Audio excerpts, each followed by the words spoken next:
I've been part of a Lamb of God pit. Nice. Way back when. And so I've been part of that Wall of Death gimmick. And that was good fun. And I've also been to see Ben Howard in a lovely theatre in San Sebastian in Spain. So I have a nice, varied, laid-back approach to my music. I'm Liverpool's number one, Zack Gibson. This is James Drake. Together we are the Grizzled Young Veterans. You're watching the stunner, the pulse of professional wrestling. Rob here with James and Zach, the Grizzled Young Veterans. It's a pleasure to talk to you guys, and I'm a little intimidated. You guys on screen have quite a presence. I just met you before we started rolling. You seemed much nicer off camera, so I appreciate that. And I just wanted to ask really quick, when you're working out, when you're getting these jacked bodies, what are you listening to? What's on your playlist? Oh, okay. So I go through phases. So I'll go through like a big hardcore scene. Okay. Do that for like 3-4 weeks straight. Nothing else. So like, what are you listening to? And then after that, I'm like, okay. But like, what hardcore bands? Hold on, we need to dive into this. Okay, so more recently, I've gone a little bit old school because I forget about them and then I come back around. And so I've been going on a terror, nice. like rampage, so to speak. And then more of a more recent hardcore band. They've just brought a new album out, Straight from the Bath.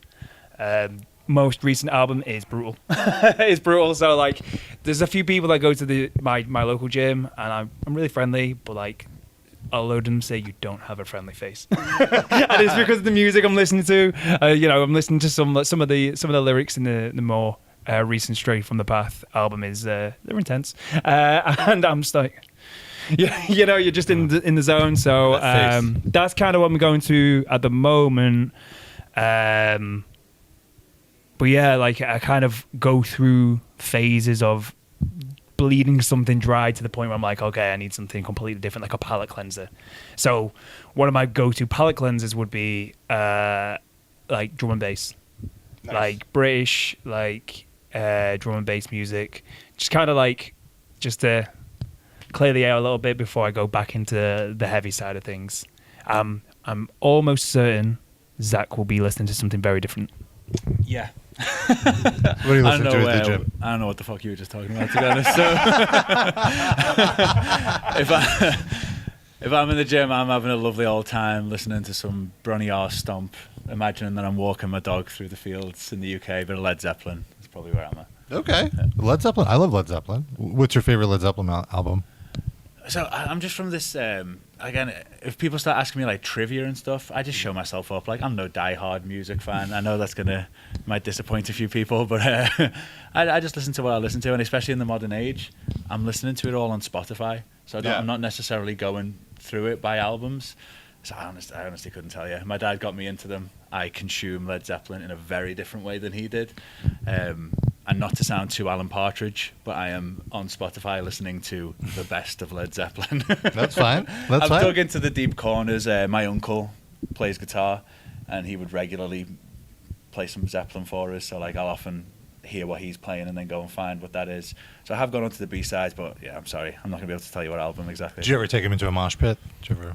Yeah, actually. Okay. So we got a bit of a story for this one. So this was years ago when we worked for a different company. They did a thing called in the UK Download Festival. So we'd wrestle at Download Festival. You do your hour slot or whatever, and then you have the whole, however long you want, doing, going to see bands and everything. So one of the nights we did all the wrestling for the whole weekend. We got the clear, so I think we were on Jack Daniels. I'm pretty sure we were on something. Yeah, I think it was Jack Daniels. We got into the Slipknot pit, and there was a like mother figure, but she kept everyone in check. She kept all the wrestlers in check. She's like 5'4", very petite woman, like mid-40s. She was checking everyone, like running into the pits and everything. Like, yeah, I don't think I'll ever. Melissa. Yeah, Melissa. She was intense.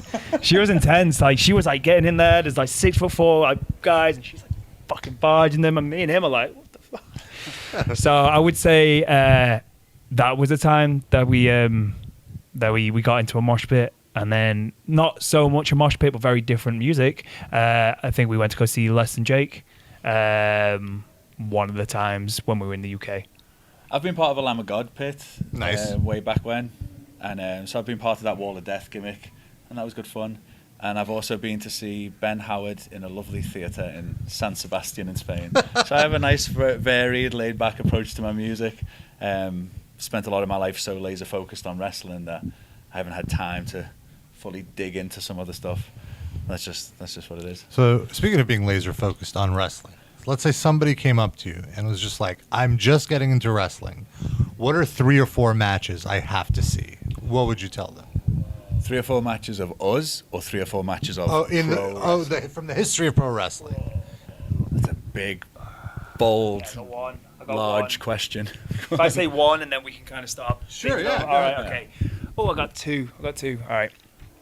So I'm going to go as far as I can remember of like a match that really jumped out and was very much more of a, and kind of goes with all of this, like how in sync wrestling and the rock scene are. I think one of the first ever matches, in my opinion, that was very much that was Bret and Austin at WrestleMania. Just the visual of Austin passing out with his face covered in his own blood, doing the whole switcheroo both ways in the same match, and then you break down the match and it's really nothing crazy. Everything just makes sense and everything's connected with the crowd. Then I would flip the script completely, and then I would say the first TLC match. You kind of got to see that, especially as time's gone on now, because you see, as time's gone on, you look back at that and you go, that was such an anchored, important, pivotal part of wrestling's evolution.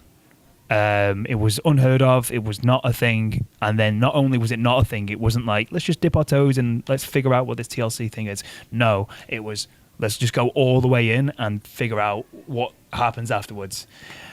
I'm going to go with those 2 for now, while I think of some others. Well, so we don't take up too. I was just going to say, there's so many from the past, but I imagine a lot of the same matches get brought up by more people. So just to take it, I guess, in a different direction, my favourite recent match that I've seen of like a modern era is probably Bryan Danielson and Swerve from from last year's All In. Last year's All In. It was just because we were there in the audience and we crept out so that we could go and watch it. And that was just one of those matches where you can watch the footage of that match and it's incredible.